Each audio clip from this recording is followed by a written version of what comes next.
All right, so thank you all so much for taking the time to join us today. My name is Jessica Cleveland. I am Assistant Director of Special Projects here at the Office of Criminal Justice Programs. And today's informational webinar is about the fiscal year 24 evidence-based programming grant that is currently open and on OCJP's applications website. We are presenting this information today in partnership with the Governor's Office, with the Tennessee Department of Correction, with the UT County Technical Assistance Service, CTAS, as well as with TCI, Tennessee Corrections Institute, and the Department of Mental Health and Substance Abuse Services. So this is really a state partnership project in order to bring these supportive funds to local jails across the state. And we appreciate all of the guidance and leadership that our state partners have provided us.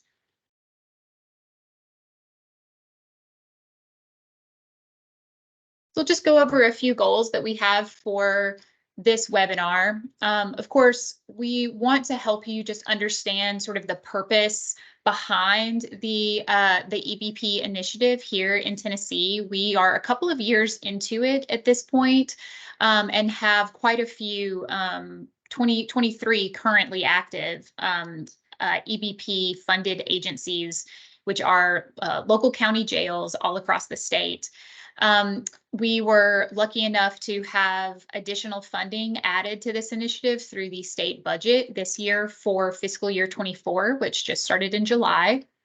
And so we put out a new solicitation, which the deadline, which I'll give you all the deadlines and everything a couple of different times throughout this presentation, but the deadline for this one is September 29th. And so it's currently live on our website. So the idea is to give you all a little bit of understanding of kind of what the goals overall of the EBP initiative are, and also to help you all understand what sort of programming and services are allowable under these funds as you think through the types of projects that you want to enhance or create with these funds.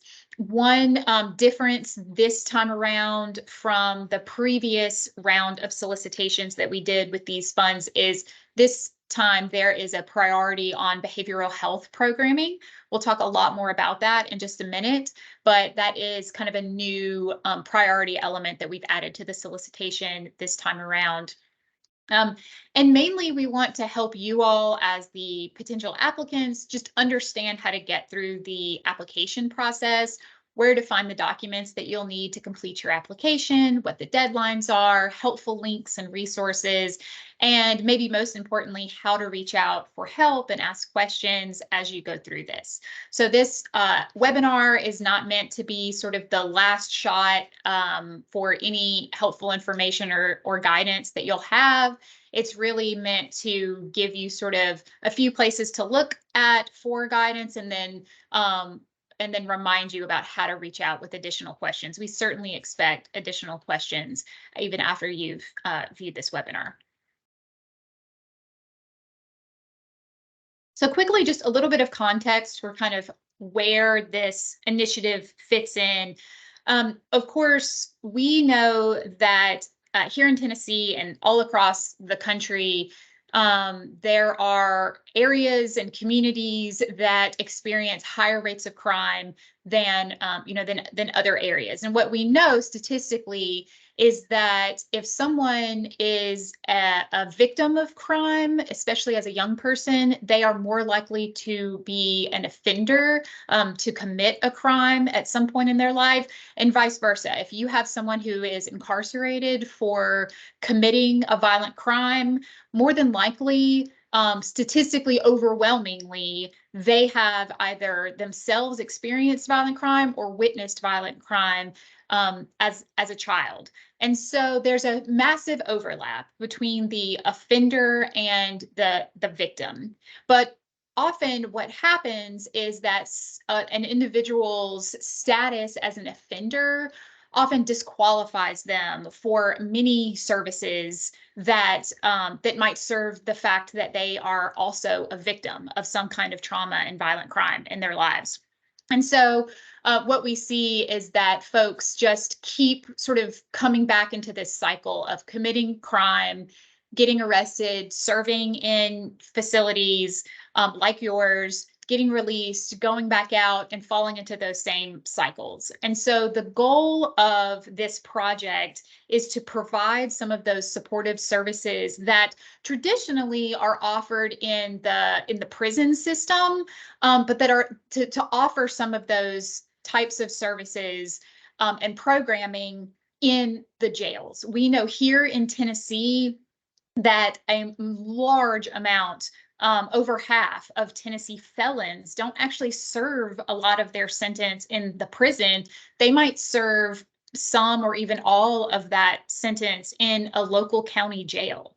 We also know that 60% of Tennessee felons are going to go home one day. They are not going to spend forever in that jail or prison. They're going to get out and they're going to go back to their community. And so don't we want those individuals to go back to those communities having received skills programming, having received educational programming, having received behavioral health, mental health, substance abuse services, so that when they return to their own families and their own communities, that they can maybe break out of that cycle and be productive, healthy members of their own communities. So this is not just about sort of providing a program or a service to one person. This is really about trying to break this generational cycle of trauma and of violence that we see in so many Tennessee communities. And so this is very important to the governor and to our legislators who support this funding and provided this state funding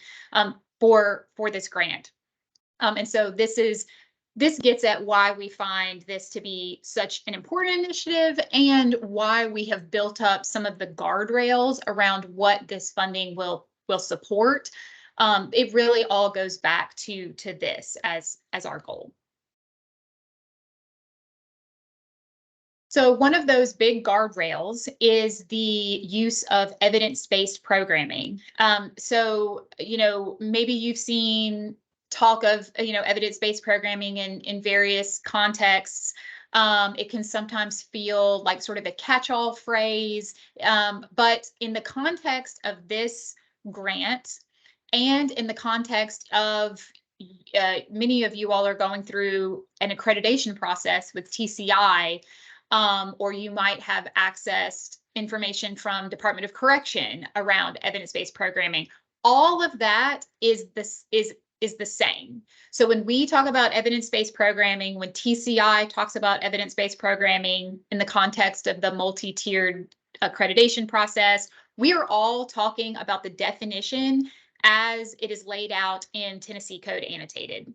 So hopefully that makes it really much simpler to track for you all.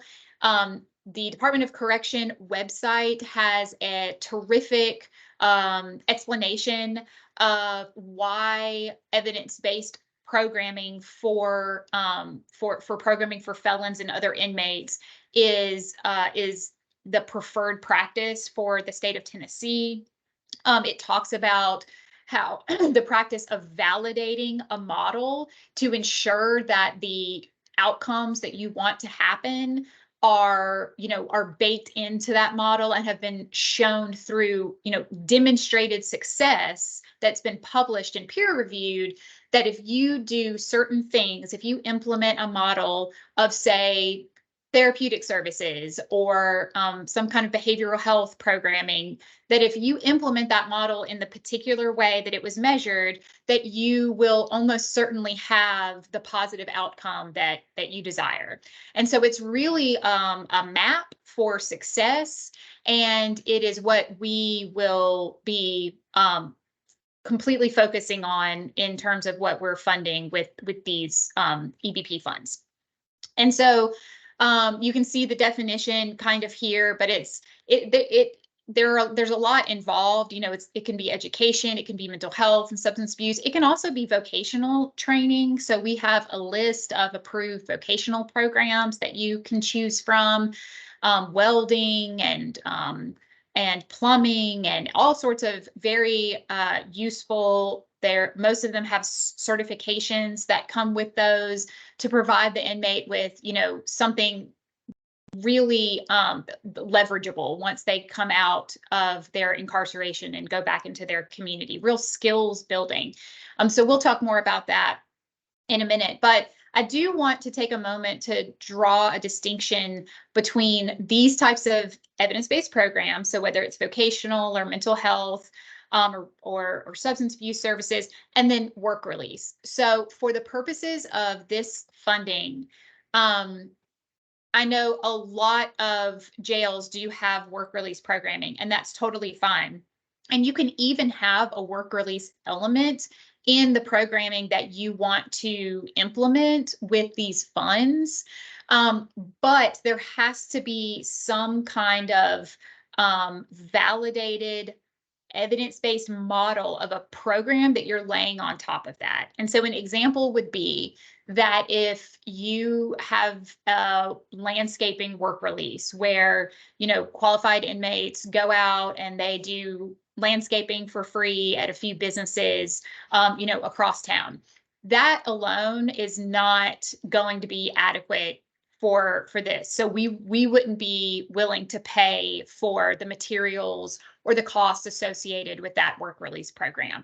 If in addition to that, those same folks, because they are participating in that program, they also receive job training. They also receive HiSET. They also receive you know, some kind of validated model around how to establish a small business, or how to do some basic accounting, or how to do the mechanic side of the equipment that they use. It would have to come from the menu that we're going to talk about in a second. We have a very specific, very large, but very specific menu of evidence-based programs that you can choose from. But you would have to have something like that laid on top of your work release program in order to get any funding for that. So that's something we can talk more with you about. But I think you see the distinction there is that it's not just about keeping people busy or making them be like putting them to good use. This is about building skills and health and wellness within these individuals, giving them something that when they are released, they have increased their skills or knowledge in some validated way so that they can take that back to their families and their communities. So that's going to be something that we're looking for in the applications, is that we're not just getting requests for funding for work release. And then again, this smart code here will take you to the Department of Correction page that gives just a ton of really helpful information around why the state is standing behind this EBP model and how that, you know, trickles into this funding, how it trickles into TCI. And so hopefully as you start to look at this, or if you have already, you see that there's consistency there. So if you're working on an accreditation with TCI, that's only going to complement this, and vice versa. These are not going to be two sort of different things that are going on that you're trying to do out of your jail at the same time. We've designed this in partnership, so hopefully it's all very complementary. So there is a sort of menu of what evidence-based programs you can choose from. We use this Penn State Clearinghouse. It was originally designed by the Pew Charitable Trusts. So if you have worked with us in the past on any of this funding, we called it the Pew list. It's the same list. It just got handed over to Penn State after it was fully developed. And so this is actually this clearinghouse of validated EBP models is actually a combination of 5 different sources of peer-reviewed studies that are all in one big sort of database. And so it's really exhaustive. It's very helpful, and it's pretty easy to use. And this will be where you go to determine if the program that you're wanting to fund with these funds, whether you're wanting to buy curricula, whether you're wanting to fund facilitators, whether you're wanting to renovate a physical space in order to provide the programming within that space. The programming has to be a validated model of a program. And the way that we test for that is we look and see if it is in this clearinghouse, and if so, how it was rated based on peer-reviewed studies. So the link to this is here. You'll have access to this PowerPoint. But it's also all throughout the solicitation packet and the scope document. So we tried to put the links for everything you'll need in a bunch of different places, so it's very accessible. But what you do is you click on that link and you go to this clearinghouse, and then you see this red circle here. That is the setting for correctional facility. You want to select that correctional facility setting. And that way you know that everything you're seeing is intended to be delivered in a facility like yours. So you wouldn't want to look at programs that are intended to be offered, in a park or offered in a school setting, because the limitations that your inmates are going to have is that they probably, for the most part, can't leave the jail. So you really want to focus on programs that you can offer within the walls of your own facility. And we'll talk more about what all this money can pay for around that in just a minute. But when we are looking at your application, and I'll show you exactly what that application is going to look like in just a second. But when we're looking for that, we're going to be looking for the exact name. Like if we say, what program or programs are you wanting to implement? We want it to say exactly what it says when you pull it up on here. So if you're doing Seeking Safety, which is a very popular program, you wouldn't just call that like group work or group PTSD work with women. You would name the actual name of the curriculum, which is Seeking Safety. And that way we know, okay, they're not just going to do any old program. They're going to do a very specific program with a very specific curriculum and a very specific delivery model. And you can read about that in here and sort of map out how you would want to implement that within the walls of your facility. So it'll even say, some of them will say, this model requires co-facilitators, 2 facilitators in order to do this model correctly. So of course you would want to keep that in mind, because that means you're probably going to need funding for 2 positions rather than just 1 facilitator. So it's important to take a minute, early on as you're working on these, and read through and think through what all you would need in terms of resources in order to implement the program as it's described here. And this is, again, in the scope and in the solicitation packet, but you see here it says it's not just that it has to be in here, it's that it has to be rated highest rated or second highest rated. So they have stuff listed in here, and then they'll say this was actually found to be non-effective at all. So just because it's in there doesn't necessarily mean that it works. It just means it's been evaluated and that they have some information to share about how effective it seems to be. So make sure you're checking out that color-coded the dots at the bottom there. And there's a really user-friendly guide in there, but to look and make sure that you're identifying the highest rated or second highest rated model. And there are lots of choices in there. And then if you have questions about sort of where even to get started, or you want to know what other jails have done, because again, we're over 2 years into some of this with several, about 24 jails at this point, we can talk with you too, to help you think through what give you examples of what some other jails have already started to implement. And we can look at, jails that are comparably sized, or in comparable geographic areas, or nearby to you, or whatever might be helpful, and let you know what some of the other jails that we fund have found successful, and implemented. So as I mentioned, there is a new priority this time around with this new funding for behavioral health.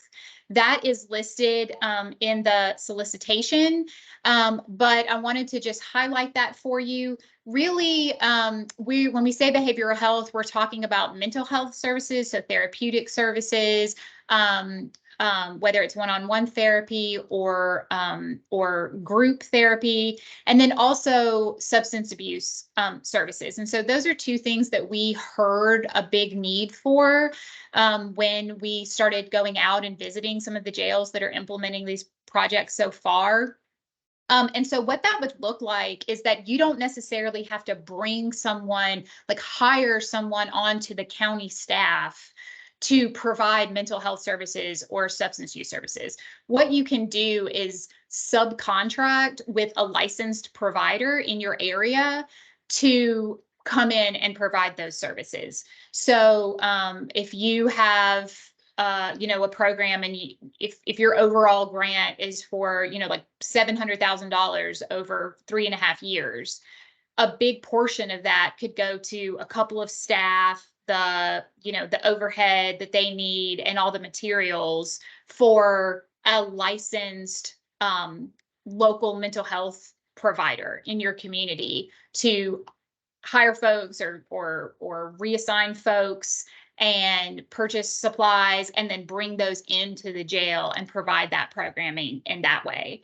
And so if that is something that sounds interesting to you, then you can talk to us more about that, and we can help you think through that. But you can also check out this website for Department of Mental Health and Substance Abuse Services, where they have a very handy search feature where you can just search through in your zip code or your county and find a list of all of the licensed mental health and substance abuse providers in your area. So many of you might already know, some of them are very well known, but if you're not sure where to start, this is a good place to start. And again, this link is all through the documentation as well. And I'll just pause now to say that I don't see anything in the chat at this time, but if you do have questions, please feel free to, for those of us who are on live, if you have questions, feel free to throw those in the chat here, and I'll be happy to answer those. I know most folks might be watching this in a recorded setting, so if you have a question, you can send us an email to the criminal justice email address. But for those of you all joining us live, happy to answer any questions that you have. So there are kind of two different elements to this, right? There's programming, which is going to be classes or services that are provided within the jail, and then inmates can come and receive those services and receive that programming. The other piece of this is vocational programming. So skills building, job, most have a certification element to it, that the qualifying inmates can access. That is very exciting. We've seen a lot of really cool things done with that over the last couple of years. A lot of interest in the vocational programming. That is fine. We do recommend that you reach out to TDOC. We have a list of programs that TDOC has already vetted and uses in terms of vocational programming in the prisons. So if you are near, one of the TDOC, even relatively near one of the TDOC operated prisons, you might, see if there's something that they're already doing that they're really excited about, that you could take advantage of as well. Or TCAT, also Tennessee College of Applied Technology, has a very robust set of programs, of vocational programs that they offer. And so that is something that we can help connect you with, or you can reach out to TCAT or Tennessee Board of Regents and just express to them that you're interested in doing this, and they can let you know what might be available in your area as well. With the TCAT piece, we can't, they get some funding as well, but if there's any element that they're offering that is not funded, we can pay for that out of these funds. And again, it would be like a subcontract, similar to how you would do with the behavioral health local partner agency. So absolutely happy to walk you through some of that and how that might work as we're developing your funding contract. But those are two big resources. And within the application, there are links to all of that. There's links to a list of TDOC vocational programs that are currently operational in the prisons. There's a link to the TCAT programs that are currently operational that you could choose from. So all of that is linked in the application. Okay, let's see. There's a comment here that says, for the behavioral health services, will there be a mandated scheduling requirement for frequency of services, weekly, monthly, etc.? It would depend on the model of what it is that you're implementing. So yes, in as much as you would need to stick to that model. So we would look to probably the provider to tell us some of that. If they say we have, you know, these support groups, or we do one-on-one therapy, we are not going to dictate beyond what the best practices of the model would dictate. And so most of it is going to be captured on this clearinghouse, even for like group work. But if it isn't, if what your behavioral health partner is wanting to do is much more just maybe one-on-one, you know, cognitive behavioral therapy with, you know, self-selected inmates as they want to come in and just talk to a therapist, then no, we're not going to say, you know, well, then if you're going to do that, you have to meet with that person once a week or whatever it is. We're going to leave that up to the expertise of the licensed mental health professional. But if you're implementing Seeking Safety or the parenting class or one of the many really popular mental health or therapy-based models that are on here that have a curriculum and have a specific way that it needs to be delivered, then yeah, we're gonna want you to deliver that according to that model. And so oftentimes it's a weekly thing and it lasts for 6 weeks or something like that. And we would want you to do that. We wouldn't be pleased, for instance, if you said, well, according to the model, it lasts for 12 weeks, but we figured out a way to get it done in 6. Right? Like, we're not looking for that. We want you to do it as it's intended to be done. But in terms of one-on-one therapy, or even, you know, just a support group that someone's going to come in and host, we would want that to be done according to best practices and within, you know, by a licensed facility. But we aren't going to apply some external standard other than that. Let me know in the chat, if you will, if that didn't get to the root of your question, but that's a good question.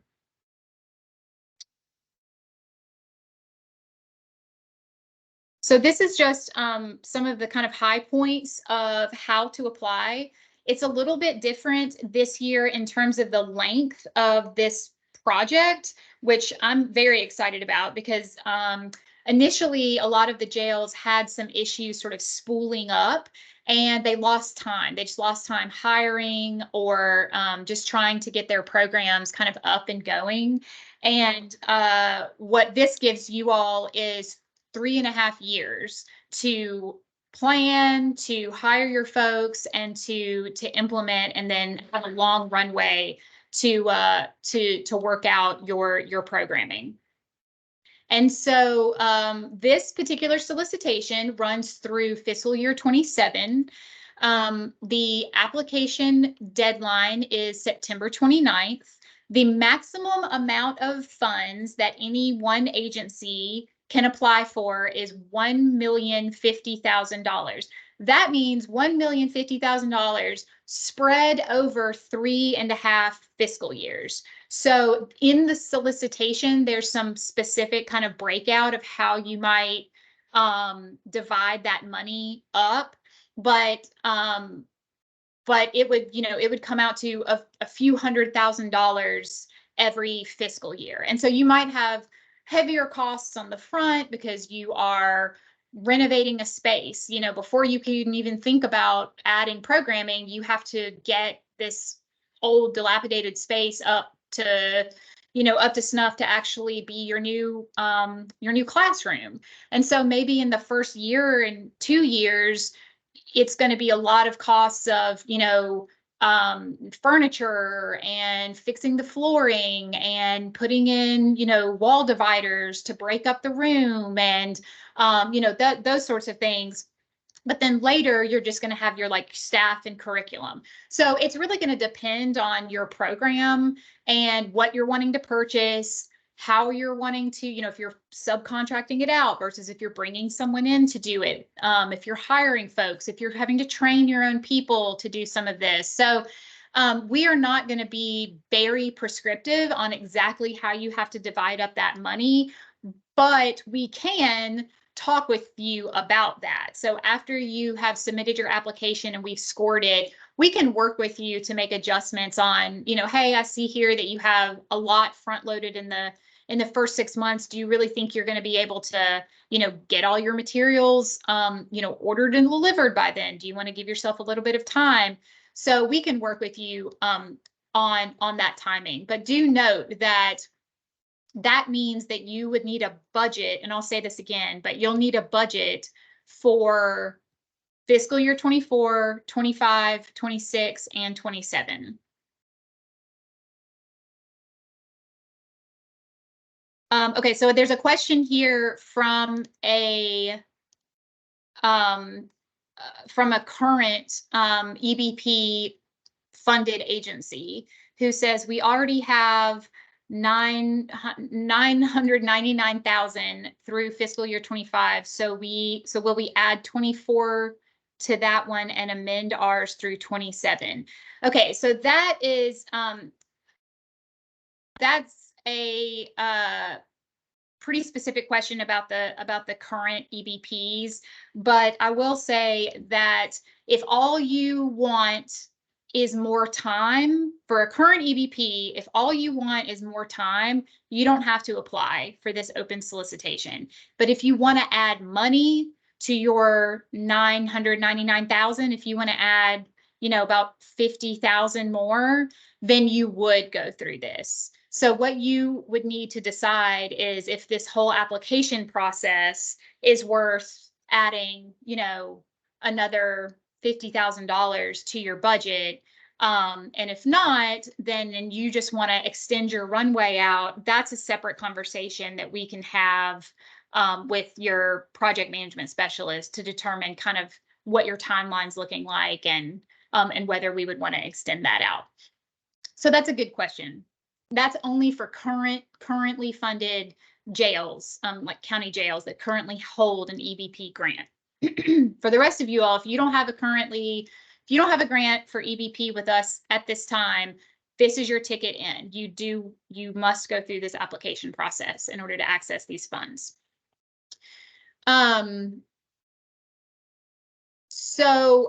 Let's see. Another element that I just want to make sure to mention is that this money can be used to support the administrative overhead of the grant itself. So if you all are taking on this project, but you're thinking there is no one at that jail who has the capacity to oversee something like this, there's no way we can make this work because there's not a single person that we could hand this to who could oversee it and, do the invoicing and do the hiring and do the tracking of the attendance and all of that. This money can pay for an administrative position to oversee the project. So you could hire a part-time person or a full-time person.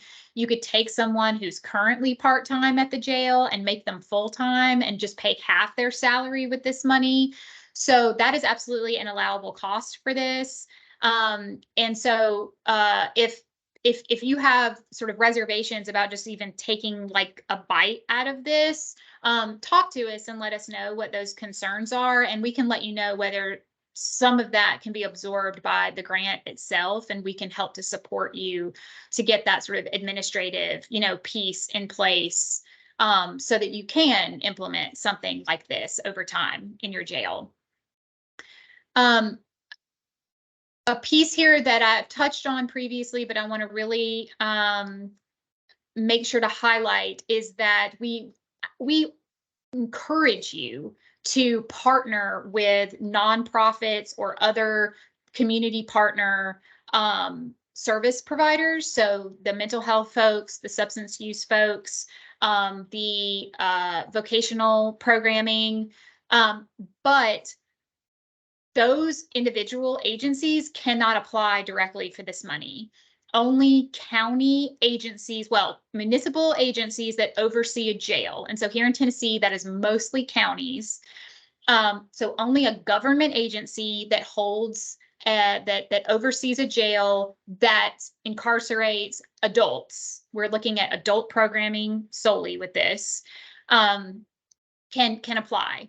And so if you are in talks with a nonprofit, or if you're watching this webinar and you're a nonprofit, that's great, and we want you involved in this, but you have to find a county agency to be the actual applicant. The county agency is the applicant, and then they can take a portion of their award and subcontract it out to a nonprofit, or a TCAT or some other provider in the community. So if we get an application from a non-eligible agency, that application is not even going to be considered. So make sure that you're having the right agency apply for these funds. I'm going to get into the allowables and unallowables in just a moment, but there's another question here that says, is there a site for community-based partners to seek opportunities with government agencies or local jails to become subcontractors?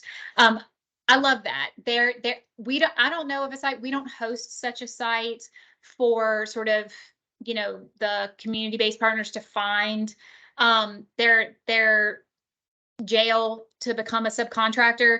But I would just say to think realistically around what your service area is. If you are, Deanna, if you are a community-based provider, I would think about what your coverage area looks like, and then look at what counties, lie within that. Because these are very likely services that would have to be provided on site within the jail. And so you would want to think about how realistic it is to send your staff, to a facility. And so you would want that to be reasonably close and within your existing coverage area, more than likely. But I love that idea of folks, of the community partner sort of starting that conversation. I think that's great. And the community partner can even help write parts of the application, especially the part about the work they would be doing. You can send language in and have that added to their application. But the actual applying agency and the agency that submits the application, and most importantly, the agency that the formal contract agreement between the state of Tennessee and that entity, that would be the county government. And then they would have, subcontracts, sub-agreements with these community partners. That's really between them and that community partner, to pass some additional funds through for that. We certainly have an interest in that. We can help facilitate that subcontract process, but that's the sort of order of things. Just quickly to outline a few of the allowables and unallowables, because if any of you all have had other types of grants with OCJP, this list is a little bit different from what we typically allow and don't allow. So of course, we've already talked about the subcontracts with community partners and others. We are happy to pay for staff as long as the work that they're doing directly contributes to this project. So we will not just fund like just a general corrections officer that's just working in the jail with anyone, whether they're receiving programming or not.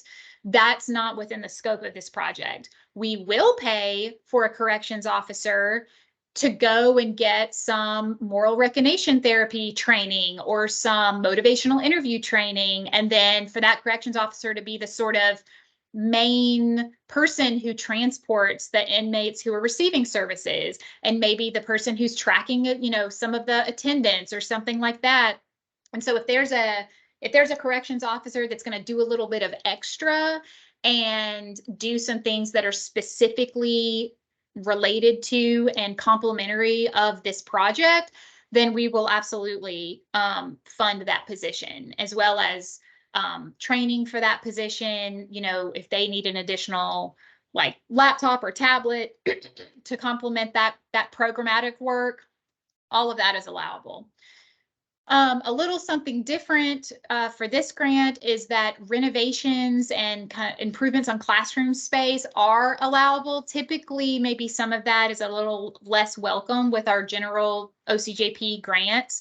But for this fund source, we understand that a lot of jails were not built to accommodate,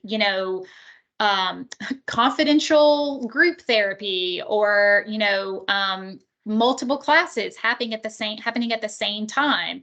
So if you need money to break out a space, to take a big space and sort of divide it into two useful spaces, to just bring a space up to code so that folks can sit in there for a few hours without, and have comfortable air conditioning and have, access to a bathroom or whatever, all of that is allowable. You would write all that up. You'd be pretty detailed and kind of why you need that and how that's going to help to provide the programming. But we've seen a lot of that, and that's absolutely allowable. This money will not go toward new or either building new space or renovating housing space. So this money can't be used for the housing portion of the jail, but you can use it for the programming or educational, or if there's going to be a vocational, if you're going to do a welding class and it's like, okay, obviously we need significant work on this space to get it to where it can accommodate that. That's all allowable, and we would be happy to fund that. Obviously, any curricula or software that goes along with this kind of programming would be allowable. Training for your staff, as well as for any of your subcontract partners, we are happy to pay for that. Whether it's training they have to travel for, or we prefer travel for training that's within the state of Tennessee, but you can even go outside the state. Or training where, someone comes to your agency and conducts a training on site. We can pay for all the costs associated with that. A couple of allowables. The main one here that's a little bit kind of different is that we are going to be looking for and do not allow any charging of inmates for any of this programming. So sometimes there's a fee to participate in a program. Sometimes there's a fee for a notebook or, some part of a supply for a program. None of that can happen for any EBP funded program. For anything that this grant is funding, if you need to pay for it, you need to pay for it out of the grant or out of your own, general funds. But we cannot charge inmates for any of this programming. And so if there's questions around that, or sort of how that might work, or if a certain situation applies to that, we are happy to talk you through that and help you understand. But that's a big one that we are really looking for as we're reviewing your application. And then as we go out and monitor in the life of these grants, we're looking for that and don't allow that. And then the other unallowables are sort of general. We never allow with any OCJP funds, bonuses or lobbying. You can't pay somebody, you can't pay a grant writer to write this application and then pay them for their services outside of this grant. That's not allowed. You can't pay for anything that you already bought or did, any costs that you incurred prior to the actual effective start date of the contract, which is going to be, sometime in October or November. Or no, I'm sorry, it's going to be sometime in January 1st or after. So if you bought a bunch of stuff that now fits really well into this, you can't retroactively bill that against the grant if you already bought it and paid for it, today. You can't pay for a person for something they did, even if it would qualify. If they did that service or provided that to your agency prior to the effective start date of the contract, you can't pay for that out of this. So those are just things to keep in mind. And that's what the costs incurred outside the project period. That's a big one. Let's see, we have another question in here that says, is the maximum total for us from, or is this in addition to what we have been awarded? Okay, so again, this is a specific to current EBPs, but this is total maximum liability. So, so this is not the $1,050,000 is not on top of money that you already have. Your entire award, if you went through this solicitation, your entire award would not be able to exceed $1,050,000.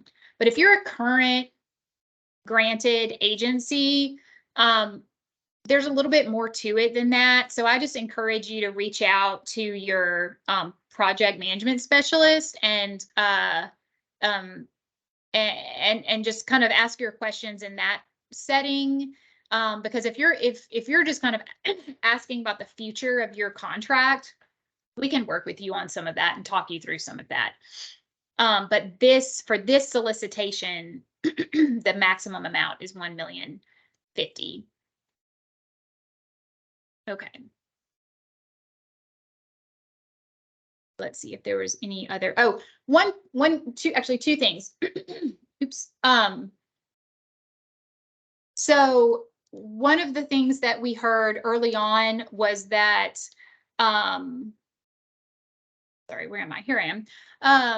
That with your risk needs assessment, so all programs who are receiving EBP funding are required to have some kind of risk needs assessment in place where they're determining what the needs of their inmates even are. Like our first question, is how do you know what kind of programming you need if you aren't assessing your inmates in some way? And so there are validated RNAs, and you have to choose one of those. We don't, TDOC uses strong R. We do not require that you use strong R, but you do have to use a validated risk needs assessment, and that needs to be in place for all of the individuals who end up accessing any of your programming, whether it's vocational or behavioral health or or any other kind. And so if that's an extra piece that you've never really had to do at your jail, that's time consuming. It's time consuming to sit down and do an RNA on a large portion of your population.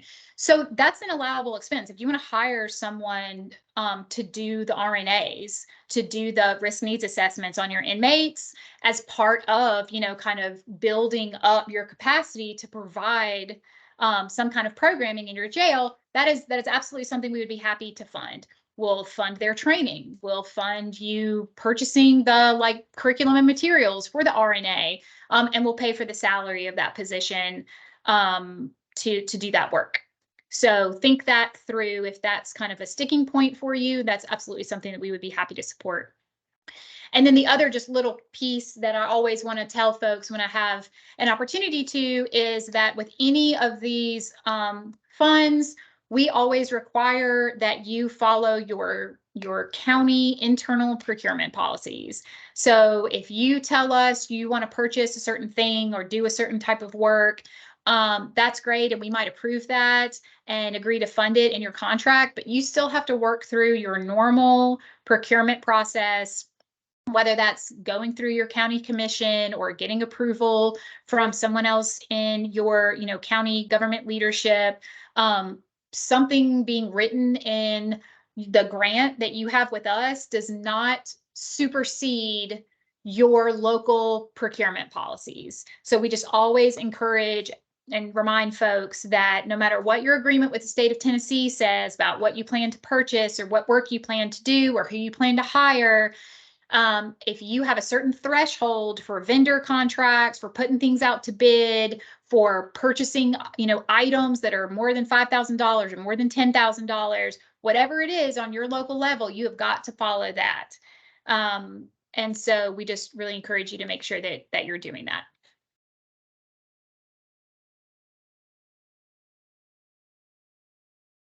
Okay, cool question here. What is the percentage of applications that get funded? I've never been asked that question. I like that. So for the most part, we are happy to fund some portion. Historically, just talking about this EBP grant that we've done a couple of rounds of now, we've been pleased to be able to fund some portion of almost all of them. So I would say that for them, it was about a 90% rate of being funded. Now, what that looks like, some of them, they send in terrific applications. We want to, every part of it is allowable and we're able to just move forward with their contract. Others, they submit something and maybe part of it is allowable and the other part needs work. And so we'll work with them to get that other part to where it needs to be so that we can fund it. We don't just cut that and say, too bad you didn't think that one through right. You can't have that money. What we'll do is work with the agency to get them to a place where, okay, now this piece of the project design is compliant and is up to the standard of this particular solicitation. And so now we can move it to contract. And so sometimes those take a little bit longer. So maybe they don't start as early as the ones that submit a, pristine application, but we are very customer focused with this project, knowing that county jails mostly do not have grant writers on staff, maybe need to work through some of the details with us. And so we're happy to kind of work through that to get to a place where we can at least partially fund that project. Hopefully that helped answer the question. Okay, so we are now going to move into some of the really nitty-gritty of how to actually apply for this grant. So if you need to pause this and come back to it and things like that, I definitely encourage you to do so. But if you go to this big QR code here, that will take you to the OCJP applications page. That is where we post all of OCJP's open solicitations. Right now, there's not a lot of them up there, so it's not just this big mess. I think there's only like 4 or 5. But what you see here on the right is a screenshot as it looked, at the time a few days ago, and they're just stacked on top of each other. And so you'll find evidence-based programming, and you'll click on that, and it'll expand into all the information about that solicitation. There's just some information about that you've already seen now about the priority and about what evidence-based means. But if you go down about halfway, you're going to see the links that I was talking about to the Results First Clearinghouse. You're going to see the link to TDOC's vocational programming. You're going to see the link to the TCAT list of programs that they have available. And then at the bottom, you're going to see the link for the application and for the intent to apply. The intent to apply and the application are due on the same day. The intent to apply is just a short form that gives us the sort of information about who we need to contact about the grant. And you need to do that because it helps us get in touch with you about your grant. But the main piece is that applications link. That's going to take you to a PDF that is our solicitation packet. And within that, you are going to see all of the links that you need. You're going to have a link to the scope and to the budget. So it's going to have a lot of detailed information for you. And I encourage you to go there well before the deadline so that you can open it up, read through it, send it to anyone else on your team that needs to look through that as well. That might need to help you pull some information or make some phone calls or help you with the planning. So it's really that applications link at the very bottom on that page. So you're not intended to be able to read all of this little text. I just wanted you to see what the scope looks like. So the scope is a Word document that is really your worksheet for describing your project design to us. The scope and the budget, which the budget is an Excel document, those together are your application. That's what your application is going to be. And so the scope, we put a lot of thought into some of the changes for this time around, and there's a lot of like sort of tables to hopefully help break out for you the information and just make it really easy for you to give us the information that we need.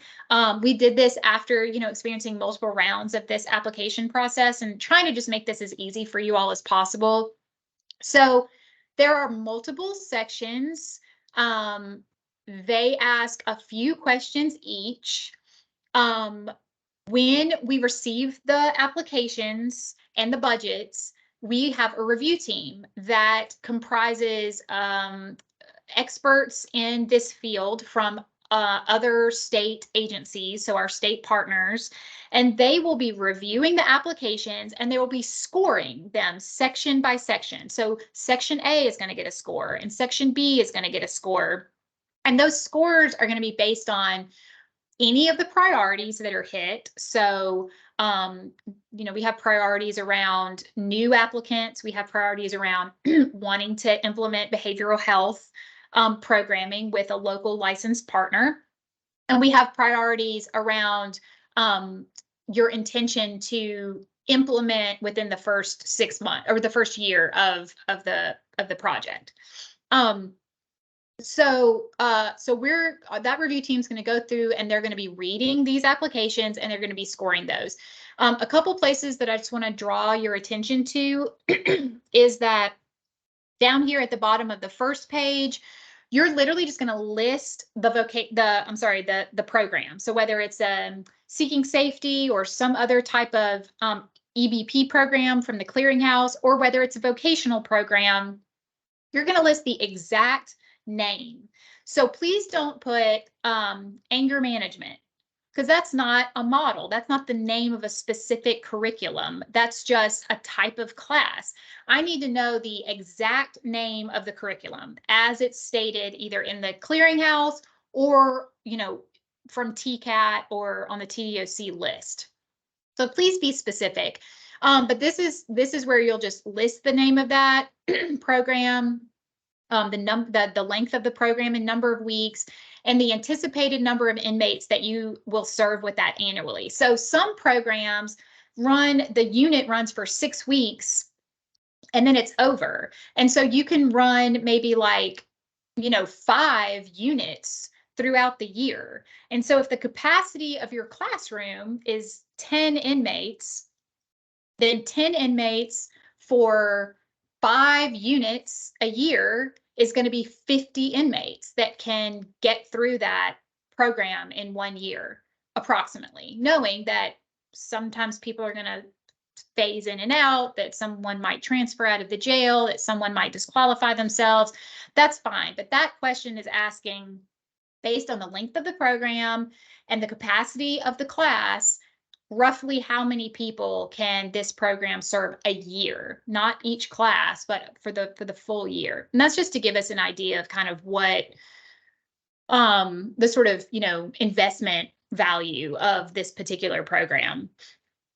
And then there's a section under C around the specific purchases and expenditures that you plan to make. That's just going to match your budget 1 for 1. So you're going to have, say in the first year, you're going to have equipment, a bunch of equipment that you're buying, and you're going to hire someone.